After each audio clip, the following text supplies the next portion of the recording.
Boa noite, zootecnistas! Tudo bem com você? Eita, que depois de muitos dias sem aparecer por aqui, no Instagram da ABZ Pernambuco, conduzindo as nossas lives, apareci trazendo hoje um convidado bem especial, dando continuidade aos nossos projetos da ABZ Pernambuco, só que hoje de uma forma diferente. Hoje nós vamos estar comigo na mediação, que vocês que estão acompanhando aqui o Instagram da ABZ já estão percebendo que desde o mês de junho, quem está mediando as lives são os elos top de linha da ABZ Pernambuco. Lembrando, viu, gente, que esse mês agora, de julho, nós continuamos com as ações e as ações receberam um título, receberam um nome, esse projeto, de Vivendo a Zootecnia.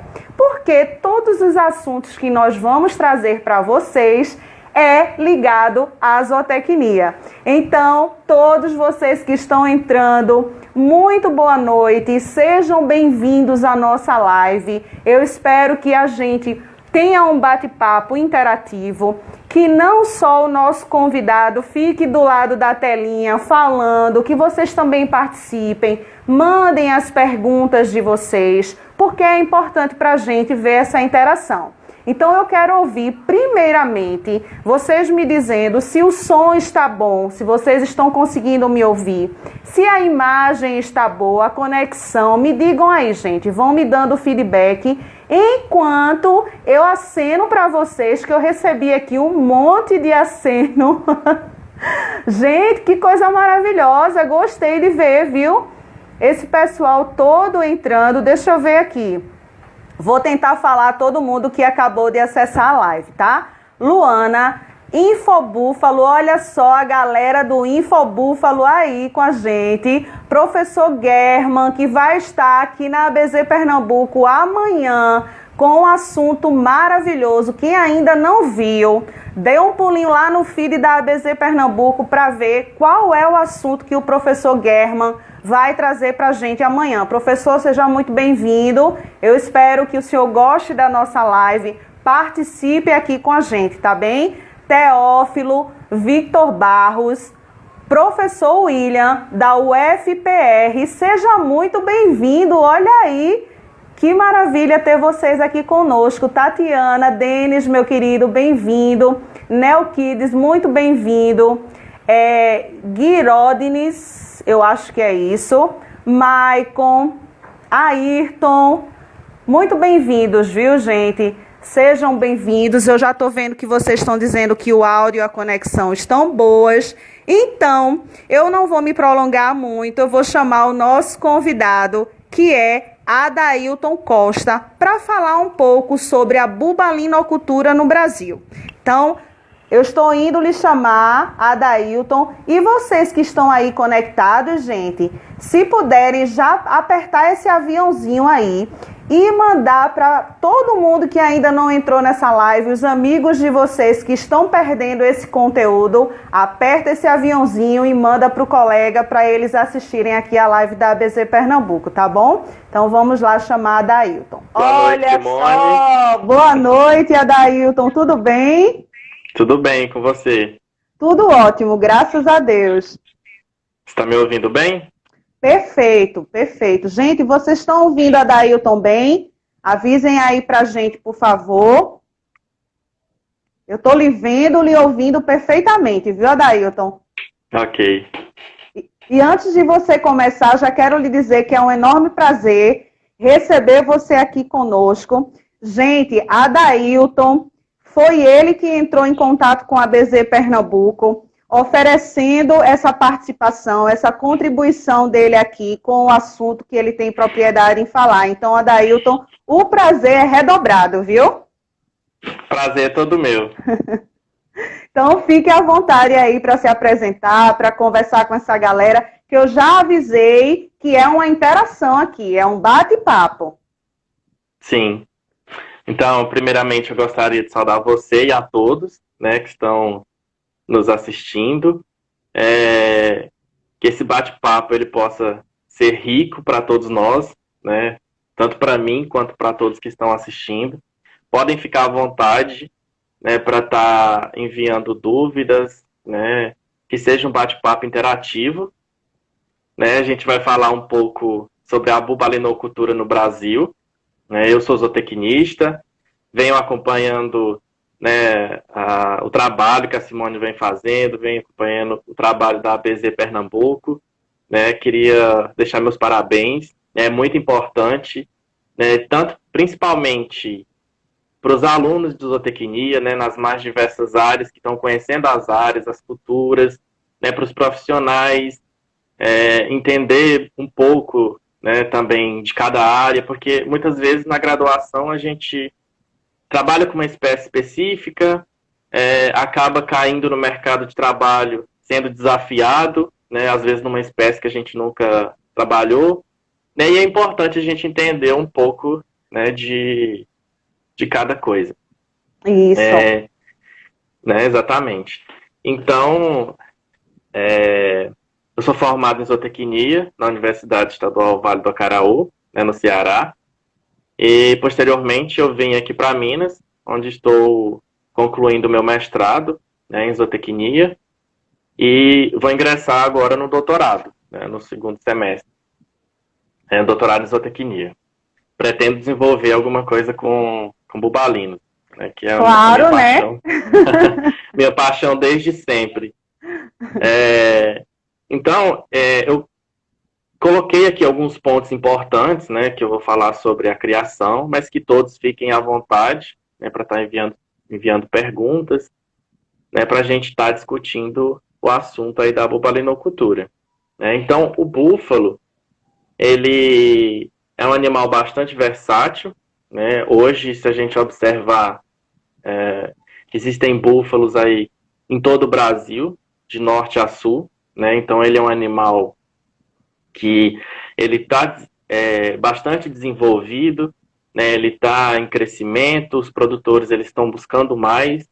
Eu Uhum. acredito que muita gente ainda não cria porque não conhece, né? E sempre a gente observa, né, essas questões que muitas vezes o búfalo ele é confundido com aquele animal, com o búfalo africano, que ele é um animal selvagem, ele é um animal que vai varar as cercas da propriedade, eu não vou conseguir manejar ele bem, nem ele vai me dar retorno.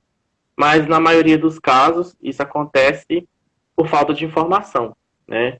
Aquele búfalo africano, ele é um animal de uma espécie diferente, a espécie dele é Sinceroscarpa, ele é um sincerino. Ele é da mesma família, ele é um bovídeo, né? Então, assim como o boi, né, o bovino, o sincerino, a cabra, a ovelha, o búfalo, né? Eles são da família Bovidae, então, mas são animais totalmente diferentes, né? São espécies diferentes e que Uhum. apresentam aí seu valor, né, na produção de alimentos. Já o sincerino não, o sincerino é um animal selvagem lá, por mais que tenha algumas características que parecem com o búfalo doméstico, ele é um animal, uma espécie totalmente diferente. Inclusive, se a gente observar, nem o cruzamento entre essas espécies não, não vem a gerar descendentes. Né? Então, Interessante isso, viu, gente? isso, mesmo que, por exemplo, nos Estados Unidos, né, em alguns outros países, o bisão também é chamado de búfalo, De búfalo. mas, Uhum. é, mas que não é búfalo, é uma espécie, o bison, é uma espécie totalmente diferente também. Mas o bisão, cruzado com o bovino, gera descendente. Só que no caso do búfalo, não, o búfalo não é cruzado com o bovino e nem com o sincerino, e muito menos com o bisão. Né? É uma espécie que tem características diferentes que não consegue gerar descendentes no cruzamento. Até porque o búfalo ele não tem interesse pelo bovino. Às vezes um reprodutor bubalino não tem interesse por uma vaca, por exemplo. Então, podem ser criados no mesmo ambiente, mas não vai acontecer, né, do animal ter interesse pela fêmea da espécie bovina. Perfeito. Né? Então, Em relação à diferenciação entre os búfalos, né, dos bovinos, ele é um animal que ele apresenta algumas características que diferenciam entre as duas espécies. No caso do bubalino, ele geralmente apresenta uma pelagem preta, né, uma pele pigmentada, e também apresenta a menor quantidade de glândulas sudoríparas, quando comparado com o bovino. Então, esse animal ele tende a sofrer mais com estresse térmico, né, com calor. Então, com a incidência de raios solares. Né? Então, outro ponto que muita gente acha é que para se criar búfalo tem-se a necessidade de uma lagoa, ou de um rio, ou de um lago para o animal vir a se banhar. Mas, na verdade, o que a gente observa é que esses animais, se tiver sombra no pasto, já é adequado para ele conseguir fazer as trocas, né, de calor com o ambiente, e aí ele pode ser criado normalmente, sem precisar da lagoa ou da água ali para ele vir a se banhar. Sim. Até porque, por exemplo, em sistemas de produção de leite, a búfala, não é ideal que a búfala vá para essas regiões, porque pode aumentar os índices de mastite. Né? Então, vai dificultar também a questão do manejo. Então, mesmo que ela saia desse ambiente, vá para a linha de ordenha, né, tem todo aquele cuidado de banhar os animais, porque realmente o animal vai ficar mais sujo. Né, e também pode aumentar os índices de mastite. Na Itália, né, existem sistemas em que as búfalas elas são confinadas e existem as piscinas próximas às baias das búfalas, que os animais eles saem da ordenha e têm acesso à piscina. Mas lá tem todo um controle dessa água, né? A renovação da água ela é constante e gera então, muito quer dizer, também. Eu preciso estar fazendo a renovação dessa água. Isso. Se eu for adotar essa metodologia. Isso. Pode falar. Mas aí, isso, mas vale lembrar que a quantidade de dejetos, né, de quantidade líquida vai ser muito maior. Né, porque o rejeito ali desse determinado tipo de instalação. Então, aqui no Brasil, o que acontece é que não existe esse tipo de estrutura, né, na maioria das fazendas. Se a búfala ela vai a pasto, na verdade vai ter a sombra para ela, e não o ambiente com água, para ela fazer as trocas. Né? Então, existem sistemas mais apurados, que o produtor já trabalha até com carrossel, né? Muita gente imagina que não tenha, mas existem esses produtores. E antes da entrada do animal na sala de ordenha, ela pode o produtor ele pode proporcionar para esse animal um banho, né? Tanto para tentar refrescar o animal e ele ficar mais relaxado para entrar na linha de ordenha. Nesse tipo de sistema, o produtor acaba não utilizando o bezerro. Outro ponto que a gente vai comentar mais à frente é a questão da necessidade do bezerro para a descida do leite, que é diferente no caso das vacas. Né? A vaca holandesa hoje, por exemplo, ela consegue descer o leite sem essa necessidade do bezerro próximo. Isso. Ou o bezerro venha a dar aquela mamada antes da descida do leite. No caso da búfala, tem-se essa necessidade ainda, ou do bezerro, ou da aplicação de ocitocina. Né?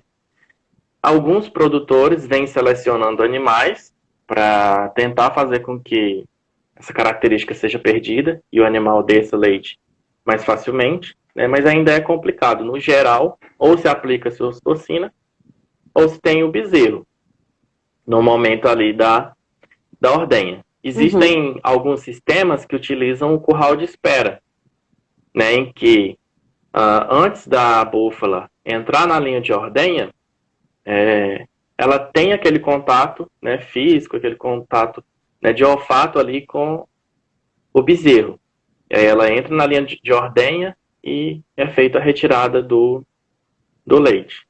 É isso que acontece na maioria das fazendas de produção. Maravilha. Ô, Adailton, deixa eu lhe atrapalhar. Como é que você quer que a gente conduza essas perguntas? Eu tenho uma pergunta aqui do Denis para fazer. Você Uhum. prefere que eu vá fazendo e você vai conduzindo de acordo com elas? Pode ser assim ou você quer dar Pode continuidade? Não, pode fazer. Pronto, então deixa eu só lhe perguntar essa pergunta que está aqui fixada, que foi Uhum. Denis Oliveira, né?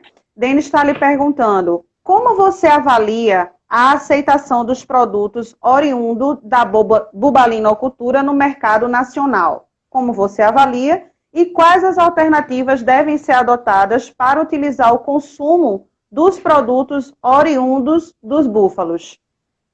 Tá certo. Obrigado, Denis, pela pergunta. É, Principalmente hoje a bovinocultura ela está girando em torno da produção de leite, né? A demanda de mercado ela está aumentando, né? As pessoas que estão conhecendo os produtos de búfala, eles buscam mais, e hoje tanto a produção de leite ela está em crescimento. No caso da Uhum, produção de carne, a carne do búfalo ainda é tratada como carne bovina. Então, na maioria das vezes, o produtor ele tem lá os bezerros que ele repassa, né, para o comprador. Aquele comprador recria ou comercializa, né, abate aqueles animais, mas a carne ainda acaba sendo comercializada de forma não separada da do bovino. Né? Ainda é um ponto que é batido na bubalinocultura. Então, muitas das vezes, a maioria das pessoas já comeu carne de búfalo e não sabe. Até porque é muito parecida. Você chega no supermercado, você não consegue diferenciar lá, você observando a carne do bovino e a carne do bubalino. Né? Até porque é uma carne muito parecida até com a carne dos bovinos Nelore. Ela tem uma menor quantidade de gordura, tem um pouco menos de marmoreio, é uma carne um pouco com menos líquido. Então, até um ponto a ser observado também é a questão no momento do preparo. Se você, por exemplo, vai fazer um churrasco de carne de búfalo, sim. você não pode passar muito do ponto. Né? Ela tem que ser mal passada ou próxima ali do ponto. Porque se você passa muito aquele ponto da carne, realmente não é o desejado. Então, tem esses pontos aí relacionados a isso. Então, a carne ainda hoje ainda é abatida. Já existem alguns produtores que trabalham com abate, né, tem frigorífico, e acabam fornecendo esses cortes, né, específicos e com rótulo de búfalo, né, que é carne de búfalo, no mercado. O exemplo, tem um frigorífico em São Paulo, que é da Calpig, que ele tem uma linha de cortes, né, específicos lá do búfalo e com selo. Inclusive, Uhum. se a pessoa quiser rastrear como que foi aquele animal foi criado, né, se ele Olha foi bem só. cuidado, se ele recebeu qual a alimentação, né, alimentação X, ele tem essas informações. Lá no rótulo do produto ele consegue, né, tem o QR Code, e aí ele pode receber essas informações. Ah, tá. Eu já ia te perguntar. É através do QR E, Code que ele tem essas informações. isso. Lá na Muito Colpig bom. tem toda uma estrutura, né, Uhum. diferente lá do que acontece hoje no confinamento de bovinos, é que a gente observa que, na maioria das vezes, o confinador ele não dá sombra para o animal. Né? A maioria dos confinamentos aí de bovinos, né, o animal fica a sol pleno. Do de búfalo, a exemplo desse frigorífico da Calpig, eles têm uma área com árvores plantadas e tem uma piscina para banho. Então Sim. lá eles trabalham toda essa questão de bem-estar, até porque se o búfalo não tiver sombra e não tiver essa água para ele se refrescar, ele vai reduzir consumo e não vai ganhar o peso adequado lá que o confinador espera. Então ele vai perder dinheiro. É interessante que esse frigorífico ele é situado lá em São Paulo justamente para absorver os bezerros que vêm do sistema leiteiro. Então, hoje na bubalinocultura, o produtor de leite ele consegue ganhar uma certa quantia quando ele vende os bezerros, né? Porque são bezerros que se desenvolvem bem, né? Os bufalinhos se desenvolvem muito bem. Então, ele consegue uma certa renda também com esse produto. Além do produto da búfala ser super valorizado. Então, o preço do leite hoje pago está em torno aí do dobro do leite bovino. Aqui na região de Minas, por exemplo, o preço pago pelo litro de leite de vaca está em torno aí de 1,40, 1,50. Já o da búfala chega a 2,50, né? O preço pago do laticínio para o produtor. Então, além dele conseguir esse valor maior na venda do leite, ele consegue vender também os bezerros. Né? E existem diversos sistemas no qual acaba que o produtor, alguns, tiram apenas uma vez no dia, né, o leite, fazem uma ordenha por dia, e no restante do dia o bezerro, o bufalinho vai com a búfala para o pasto, o bezerro vai se desenvolver mais, né, ele vai conseguir mamar mais cedo, e tem um sistema também que ele já faz 2 ou 3 ordenhas durante o dia, né, que ele consegue uma maior produção aí de leite diário, ele consegue dar um desafio maior a esses animais, e consegue também um maior valor, né, no total, no que ele consegue arrecadar por mês ali da sua produção. Então gira em torno disso. Maravilha. A gente tem mais uma coisa aqui, viu? Para você. Eu acho que eu só não respondi a questão de estímulo do produto, né? Isso.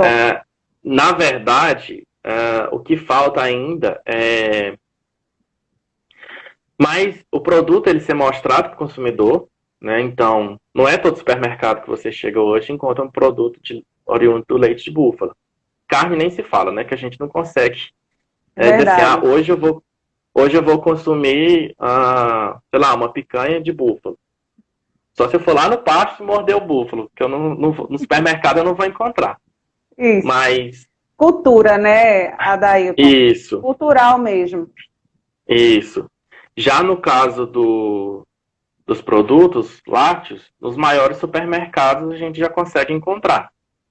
Mas ainda falta a exposição mesmo sensorial do produto. Né? Aqui tem um grande laticínio que chama Bom Destino. Hoje eles têm em torno aí de 34 produtos só de leite de búfalo. Então tem diversos tipos de mussarela, tem diversos tipos de queijo. E aí, nos grandes supermercados, eles fazem aquelas provas do produto. Então, eles montam lá o stand, né, da marca do produto, e o consumidor, na verdade, ele consegue provar aquele tipo de produto. Isso. E o produto do leite de búfala, ele é totalmente diferente de leite bovino, né? Ele é um produto que tem uma cremosidade diferente, né? O iogurte é sem igual, né? Iogurte, o doce de leite, é bem diferente. E hoje, o preço pago também pelo produto é muito maior. Se a gente observar aí a mussarela bovina, o preço hoje está em torno aí do quilo, no geral, em torno de 17 a 30 reais, né? Dependendo da qualidade do produto. Do leite de búfala, está em torno de 60, né? O preço que a gente encontra no mercado, do quilo. Então, é um valor muito maior quando a gente compara aí a questão do produto do leite bovino. De bovino. E acaba que selecionando também uma parte do consumidor, né? Então, acaba atendendo o mercado mais exigente, né? Pessoas com poder aquisitivo maior, e acaba restringindo muito o produto, né, para certo tipo de pessoas, né? Então, esse ainda é um ponto também, um entrave, que além de ter pouco no mercado, ainda o valor, né, se torna muito maior. E aí uma oportunidade para os zootecnistas, né, trabalhar, empreender na área da bovinocultura, que dificilmente vai ter concorrência na sua cidade, nas diferentes cidades. Aqui na região, por exemplo, mais próximo onde eu estou, tem 3 produtores só. Então, o que ele consegue produzir, né, geralmente, hoje, a produção, ela se caracteriza em que o produtor ele tem o rebanho, né, ele consegue retirar aquele leite e ele próprio beneficia nos laticínios artesanais. E aquele produto ele consegue escoar ali mesmo. Já os grandes produtores, não. Eles pensam em mercados maiores, aí eles já mandam o produto não para a cidade, mas para fora. É o que acontece muito em São Paulo, né? Tem cidades pequenas que trabalham lá, que existem produtores de búfalo, e acaba que o produto produzido na cidade não vai para o mercado da cidade, e sim para a grande São Paulo, né? E várias pessoas não têm acesso a esse produto. Maravilha, perfeito. A gente tem aqui, viu, Adailton, uma pergunta de Tatiana. Tatiana está querendo saber de você, na verdade ela está colocando uma indagação, né? Se observa mais a utilização da ocitocina ou o bezerro ao pé? O que é que, na sua opinião, é mais observado? Então, o problema do bezerro ao pé é para grandes produtores, para pessoas que têm um rebanho muito grande, é a mão de obra. Imagina você estar levando o bezerro lá no momento da ordenha para ocorrer aquela retirada do leite. Então, nos rebanhos maiores, predomina a ocitocina. E nos rebanhos menores, predomina a levada do bezerro ao pé. Então, muito interessante isso. Está dividido nesse ponto. E tem alguns produtores que eles montam um curral, né, lá, como eu já tinha mencionado, um curral próximo em que as búfalas têm esse contato. Mas nem todos os animais respondem a esse tipo de manejo. Então ele acaba vindo aplicar a ocitocina lá na matriz para ocorrer a descida do leite. Vale lembrar que, por exemplo, na búfala, a maior parte do leite, antes da ordenha, ele está lá preso nos alvéolos. Então ele não está na cisterna da glândula e nem na cisterna do útero. Então nessa cisterna só tem em torno aí de 5% do leite antes da ordenha. O restante está todo lá, digamos, preso. Então precisa da descarga de ocitocina para ocorrer a descida do leite. Então, justamente quando a gente compara com o bovino, ainda tem essa questão, esse ponto, né, que ela necessita muito mais da ocitocina para ocorrer essa descida. Maravilha. Qualquer dúvida, viu, gente? Vocês que estão mandando perguntas, se ainda for ficando perguntas, quando o Adailton explicar, vocês mandem de novo a pergunta de vocês. Não é isso, Adailton? Isso, pode ficar à vontade. Para ele saber se está respondendo os questionamentos de vocês, tá certo? Então, posso mandar mais uma, Adailton? Você quer continuar? Pode. Você que me diz. Pode mandar. Então, vamos lá.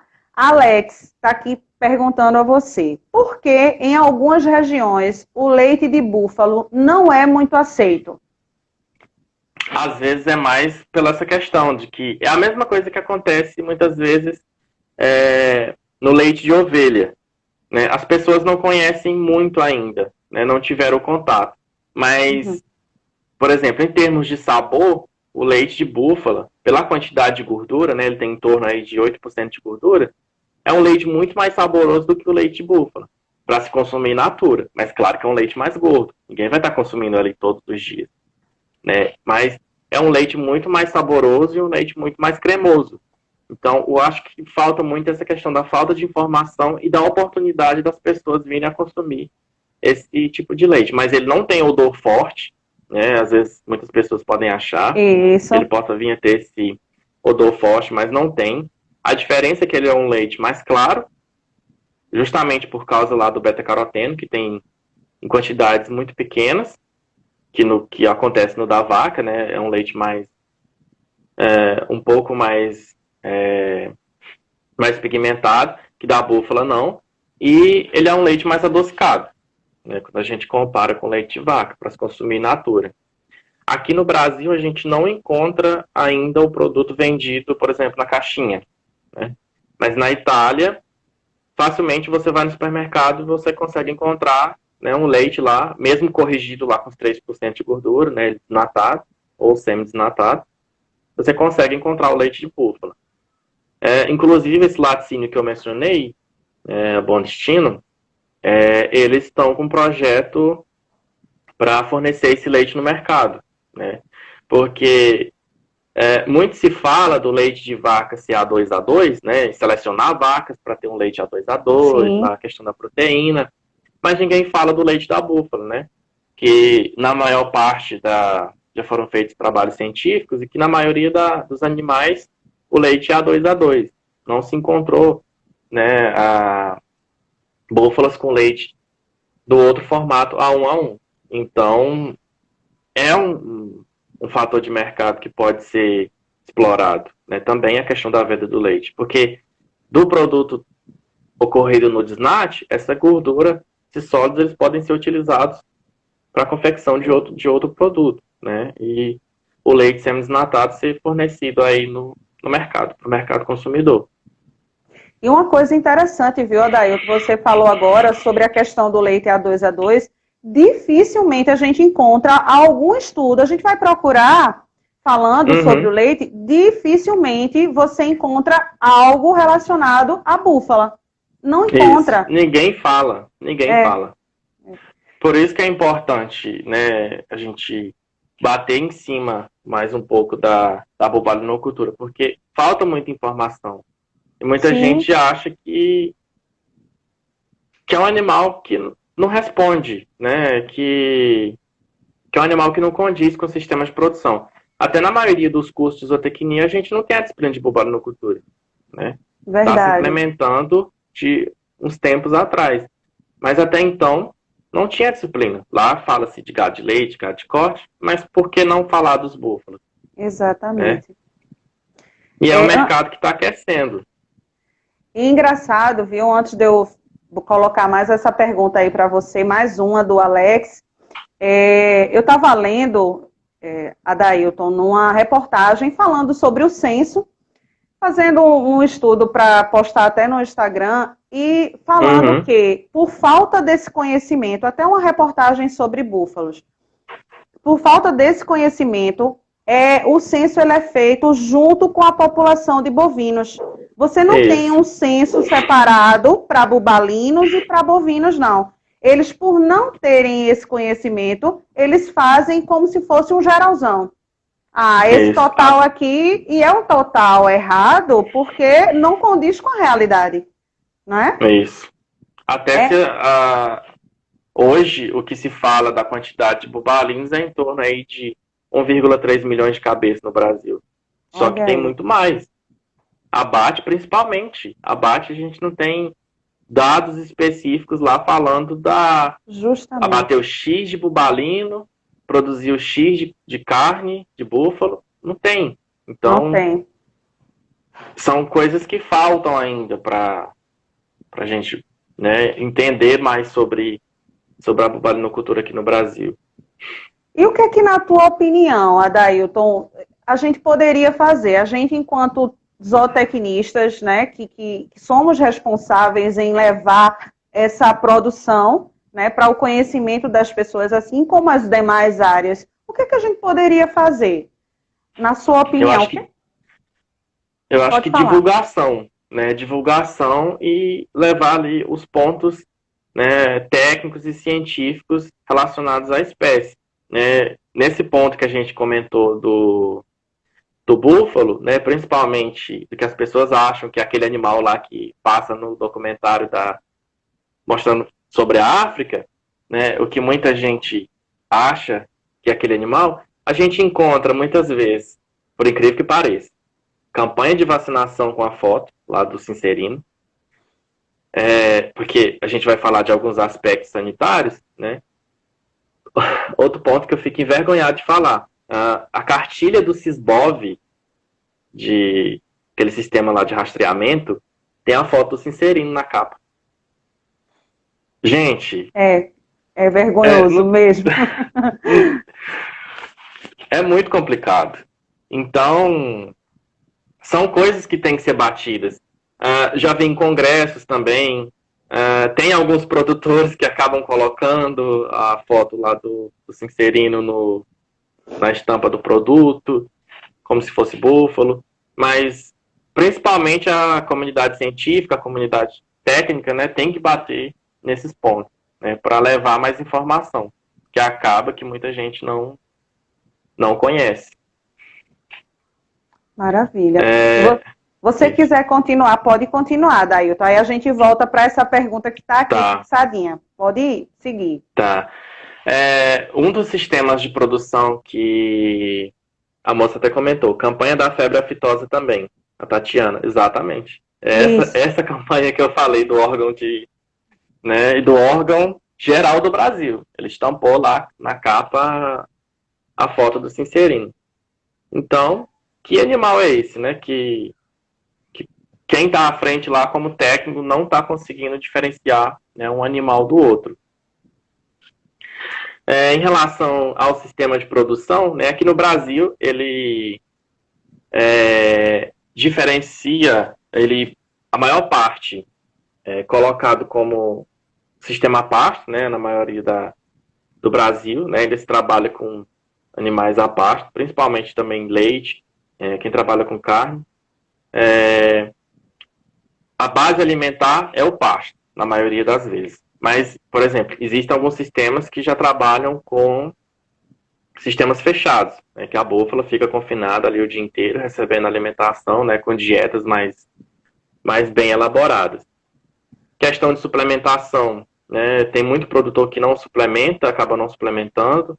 Né, o búfalo ele tem uma exigência um pouco diferente, tem poucos dados ainda, estudos específicos falando realmente, né, o que o búfalo precisa, o que não.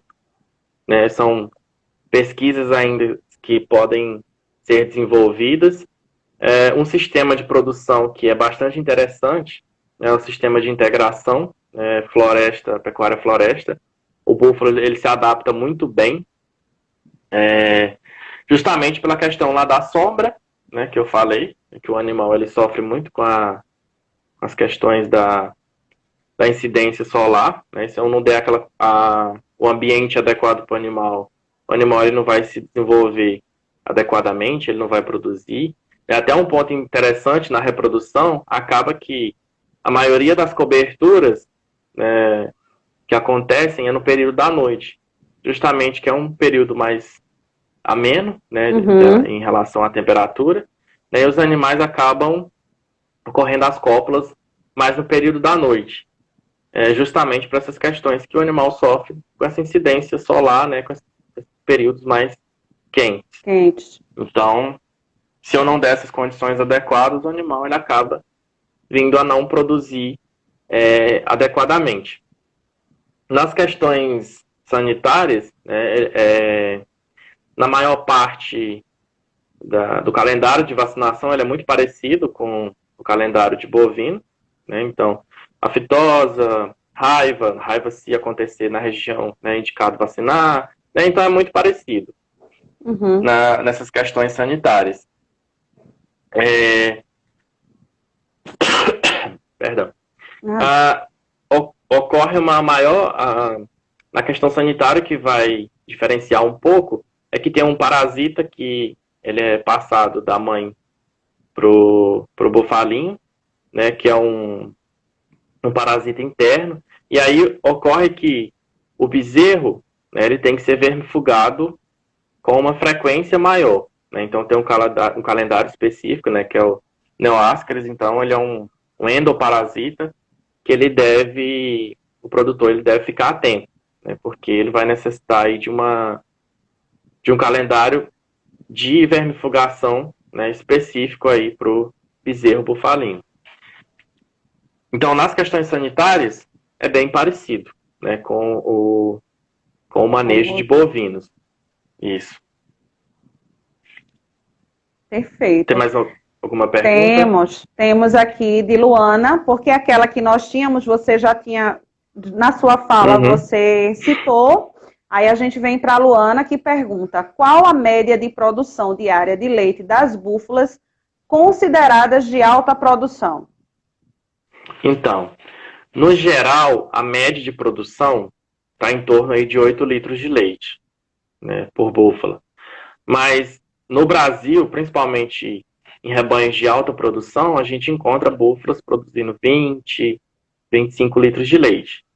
Sendo que na Itália e em outros países que os búfalos eles passaram por um processo de seleção maior que aqui no Brasil, a gente encontra médias maiores. Mas lembrando que, às vezes, quando a gente seleciona demais um animal, também pode aparecer alguns pontos negativos, né? Por exemplo, nesses rebanhos aí com uma média de produção de 8, 10 litros durante a lactação, a incidência de mastite é quase zero. Já num rebanho que a fêmea, né, ela produz mais, ela é mais exigente, já pode aparecer uma incidência de mastite maior. Lembrando que é um animal que os produtores falam muito que dificilmente a búfala aparece com uma mastite, aparece com uma determinada, com doenças assim recorrentes em rebanhos leiteiros, como acontece muito nos bovinos, principalmente aí em rebanhos mais apurados.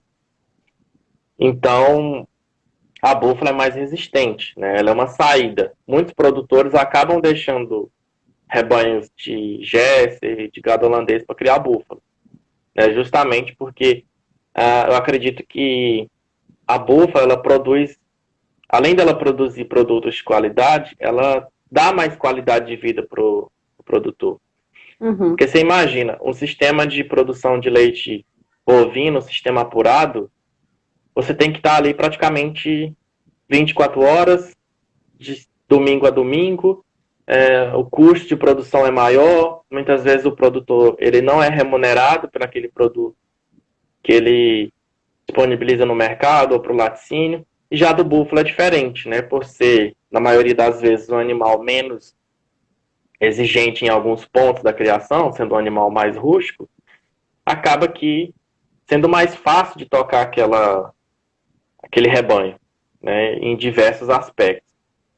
Quando a gente fala em aspectos sanitários, em termos de carrapatos, piolho, né, o búfalo, a incidência também é bem menor, né, principalmente quando ele consegue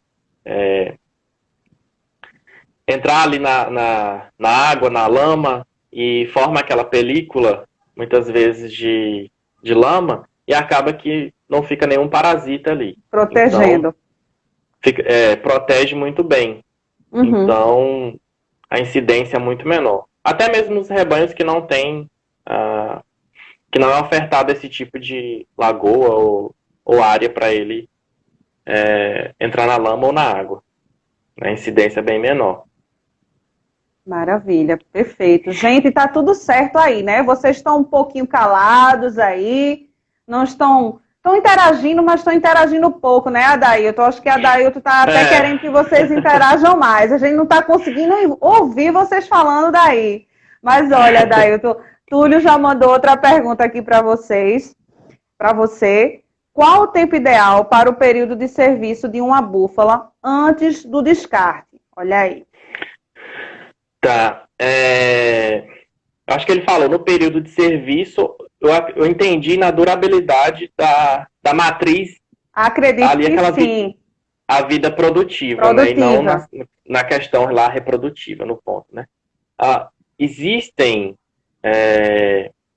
rebanhos hoje que a búfala ela pode permanecer até os 20 anos parindo, né, dando um bezerro por ano, muito bem, né? Ela é um animal que ela tem uma longevidade muito grande dentro do sistema produtivo. Tem produtores aí que falam que até 30 anos esse animal consegue produzir. Mas vale lembrar que o produtor que deixa um animal desse por muito tempo no rebanho, ele está deixando de selecionar animais jovens. Então, né, tem que ter ali uma taxa de descarte pelo menos de 20% do rebanho por ano. Né, porque muitas vezes o produtor acaba vendendo novilha e deixa a matriz velha ali girando no sistema de produção. Então, ela até os 12 anos, mais ou menos, ela produz muito bem. Né? E o pico de lactação dela, não o pico de lactação, o pico de produção dela, diferente lá da fêmea bovina que está na terceira cria, mais ou menos, O da búfala é em torno aí de 5 da quinta à sexta cria. Então, ela vai chegar naquele ápice de produção dela. E aí ela se mantém até o 12º ano, mais ou menos. E aí vai depender do produtor, né? Se ele quer descartar esse animal, dependendo de quais índices de seleção ele adota na propriedade, porque na maioria dos casos são poucos produtores que trabalham com controle leiteiro e realmente observa aquele animal a fundo, né, dentro ali do rebanho. Uhum. Mas o que a gente indica é pelo menos 20% de descarte por ano, né, para dar chance também àqueles animais jovens, né, mostrar o potencial produtivo e selecionar os melhores animais, né, de acordo com o foco de produção. Joia. Túlio, tudo certo aí com a resposta, Túlio. Sinaliza pra gente, tá bom? Antes de eu falar a outra que vem para você, Adailton, eu só queria lhe dizer que a gente está um pouquinho mais de 15 minutos. Eu acho que a gente está Uhum. 12 minutinhos, né, para o final da nossa live, Tá. só para você ir se guiando. Aí Tatiana Tá. manda a pergunta para a gente. Qual é a condição Tá. corporal?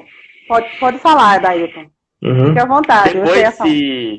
se as pessoas quiserem ficarem com mais dúvidas, pode chamar no Sim. direct que eu posso vir a responder, né, sem problema.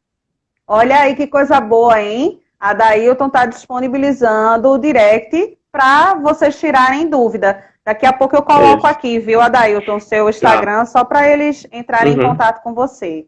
Aí Tatiana pergunta: qual a condição corporal ideal para início do período de monta? Então, o score de condição corporal da búfala vai de 1 a 5, né, igual bovinos leiteiros. O score ideal é que a búfala esteja pelo menos com 3,5 a 4, né, o score de condição corporal para ela poder entrar em monta.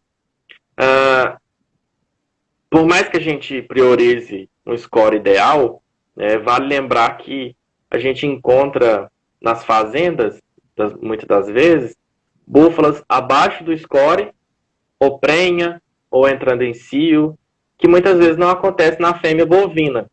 Né? Às vezes a fêmea bovina, quando está com score muito baixo, ou ela não entra em estro, né? Não entra em cio, e muitas vezes ela não consegue levar aquela gestação a termo. Na búfala, né, a gente encontra, às vezes, búfalas muito magras e prenhes, mas lembrando que isso não é o ideal. Né? Se a gente quer produzir, se a gente quer fazer com que tenha retorno àquela atividade, né, a gente tem que trabalhar nos parâmetros corretos. Mas o score ideal seria em torno de 3,5, né, a 4. Maravilha, perfeito. Estou procurando mais aqui alguma pergunta. Eu acho que a gente passou, que na verdade eu passei alguma aqui. Jana, eu estou vendo a de Jana aqui, deixa eu botar para você. Jana está perguntando: as búfalas conseguem produzir mais do que os bovinos, na sua opinião, Adailton? Então, é aquela questão que a gente comentou. Eu acredito que, dependendo do sistema de produção, ela pode dar mais retorno do que o bovino. Mas por aqueles fatores, né, que você colocou. Isso. Não que ela possa vir a produzir mais leite do que uma raça especializada de bovino, por exemplo. Hoje a gente encontra na raça holandesa fêmeas produzindo absurdos de quilos de leite por dia. Na fêmea bubalina, ela produz, mas lembrando que esse leite é um leite extremamente rico, né, e com alto teor de sólido. Depois a gente até pode falar do rendimento dos produtos. Que, por exemplo, para a gente produzir 1 quilo de queijo mussarela de leite bovino, a gente usa mais ou menos aí 10 litros, né, como média, para produzir 1 quilo. Já de búfala, não. 5, 6 litros a gente consegue produzir 1 quilo. Então, olha a diferença de rendimento, o que eu consigo produzir. Então, na maioria dos produtos lácteos, o leite de búfala, né, tem um maior rendimento. Então, isso é uma vantagem. Além de serem produtos que têm alto valor agregado no mercado. Então, são vantagens que a gente pode por mais que ela não produza em quantidade mais do que o bovino, quando a gente fala de leite, né, a gente tem essas vantagens. Em carne, o rendimento de carcaça é em torno de 50%. Né, e no geral, se a gente puder falar de rendimento, 50%. Então, vai produzir mais ou menos ali a mesma quantidade do que um bovino zebuíno. Né, o taurino a gente sabe que pode ter um rendimento maior, então a gente pode considerar assim. Perfeito. Vamos para essa próxima agora, para caso você queira colocar mais alguma coisa, Tá. gente, antes de finalizar, você colocar. Silveira está perguntando, qual a expectativa para a criação e produção de bubalinos no próximo ano? Tende a crescer? Qual o principal desafio? Olha só. Sim. É interessante lembrar que, por conta da pandemia, né, um dos principais mercados que não caiu tanto foi o mercado da produção de alimentos, né? O agronegócio vem sustentando aí a economia do país, né? Se a gente comparar com os outros tipos aí de produtos, né? O agronegócio ele conseguiu manter essa produção, né? E esse retorno para o produtor. Mas claro que muitos produtores sofreram, principalmente em reduzir ou secar os animais por conta de mercado, né? Mas lembrando que, no geral, está acontecendo esse retorno. E um ponto que pode acontecer é que, por exemplo, pós-pandemia, né, a exigência ou o consumo de derivados lácteos, principalmente, ele pode aumentar. E aí o laticínio ele vai chegar no produtor e vai procurar aquele leite de búfala, por exemplo, e o produtor ele vai poder também pedir mais para aquele leite, justamente pela a demanda que entende que possa vir a crescer. Então, na questão da bubalinocultura, como é um produto que atinge um certo mercado, digamos, com maior poder aquisitivo, a gente entende que essas pessoas ainda estão mantendo ali aquele padrão. E que no próximo ano pode retornar novamente a consumir normalmente, né, e aumentar esse padrão de consumo. Então, eu acredito que existem expectativas boas para o ano que vem. Para o crescimento. Para o crescimento. Sim. Maravilha. Olha aí, viu, Silveira? Qualquer coisa, eu já coloquei aí o direct do Adailton para que vocês possam esclarecer, porque 1 hora de live a gente não consegue, com tantas informações, né, Adailton? Tanta coisa que a gente quer perguntar, quer falar, mas infelizmente a gente não tem condições por conta do horário. Aí, Adailton, antes de você finalizar, eu quero deixar aqui, ó, esse comentário para você ver. Já subiram vários comentários, mas, se eu não me engano, Praciano é Marcel. Marcel Praciano, né? Ele está dizendo aqui para você, Adailton foi a pessoa que me ensinou muita coisa sobre zootecnia na nossa época de uva. Olha aí, gratidão, tá vendo? Um recado para você ver o quanto foi importante aqui a sua live, Adailton.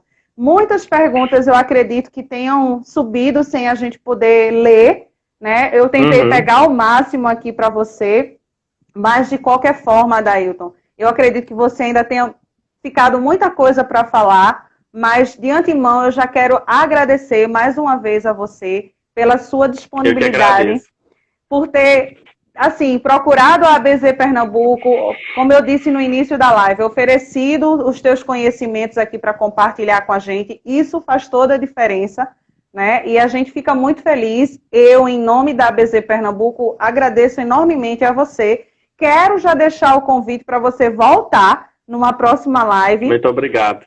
Com um assunto que você escolher, pode ser referente a bubalinos ou a outra área de nutrição que você tenha propriedade. E agradecer, viu, Adailton, essa galera que estava aqui, ficou o tempo todo com a gente, porque geralmente a gente não consegue trazer até o final da live todos que entraram. E a maioria dos que entraram ficaram aqui com a gente, acompanhando. Eu só tenho realmente a agradecer a você e a todos que entraram aqui. os elos top de linha da ABZ Pernambuco que entraram e ficaram aqui na nossa live. Guilherme Missen, que está aqui na nossa live, prestigiando você, Adailton, e a ABZ Pernambuco. Um abraço para o Guilherme também. Gente, muito obrigada. É, exatamente. Isso. Referência pra gente. Demais. O Jean Ângela já disse logo que ele tinha entrado aqui na live, aí eu já fui olhando e realmente ele estava aqui na nossa live, então assim, a gente só tem a agradecer, né, Adailton? Muito obrigado. Principalmente a todos que assistiram, né? Gostaria de agradecer, deixar meu abraço, né? Que todos se cuidem, né? Fiquem em casa quem puder, e que logo, logo tudo isso vai passar, né? E a gente vai poder se encontrar nesse Brasilzão aí afora. Se Deus quiser, Adailton. E antes da gente terminar a nossa live, eu quero dizer que amanhã, viu, Adailton, a gente tem aqui mais uma live. Amanhã a live vai ser conduzida por Matheus Andrade, que é o elo top de linha da ABZ Pernambuco, formando da Unidade Acadêmica de Serra Talhada, com o professor German. O professor German vai falar tecnologias biossalinas para a pecuária de terras secas no Nordeste. Olha só o tema de amanhã, viu, Adailton? Muito interessante. Então, gente, mais uma vez, obrigada. Adailton, querido, muito obrigada. Estou à disposição para qualquer coisa que você precisar. ABZ Pernambuco, todo mundo, toda essa equipe que compõe a ABZ, volte sempre quando você quiser. Muito obrigado. Um abraço grande, gente. Boa noite para vocês. Abraço. Tchau. Tchau.